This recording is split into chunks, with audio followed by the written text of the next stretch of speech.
Man, I tell you some super Black history is the Cincinnati Jazz Festival. What great, incredible stories we have of that event.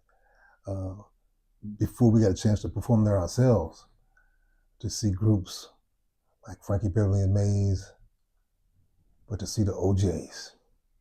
Mm.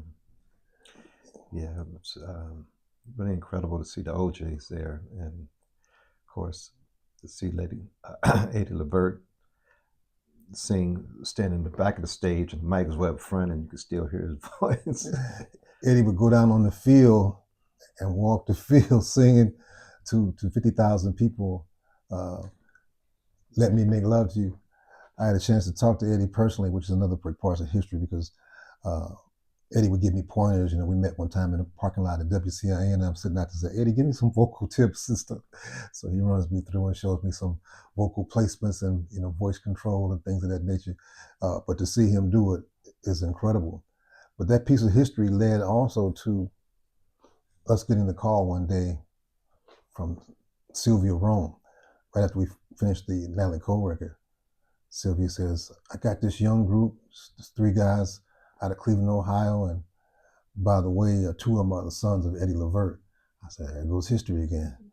She said, "People say he sounds just like Eddie, but I think he sounds, So what do you guys got for him?" So we rumbled through some material and things, and I keep a long list of song ideas and titles, and this one palm reader said, "You have a song that you haven't put out yet that needs to be finished." And I thought nothing of it. I'm like, she just knows I'm a songwriter. I go back to the list and run my finger down, and I hit Casanova, and it's like the lights go on. We got to finish Casanova for Levert. Mm-hmm. I remember the first time we heard Gerald.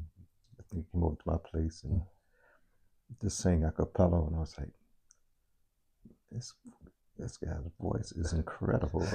I asked Drew, "Drew, how do you warm up?" He says, "I warm up in the shower. I just get in the shower." I said, "What are you saying?" He said, "I just sing anything." And, it works. But those guys talking about history, as they were little boys, they would go on tour with their dad and be sitting on the side of the stage, every night backstage hanging out, because that was the babysitter, was the music. And it paid off.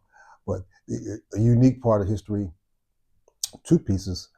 Sylvia Rome, who just retired from Epic Records as their very head and one of the most powerful executives, especially female executives in the music industry.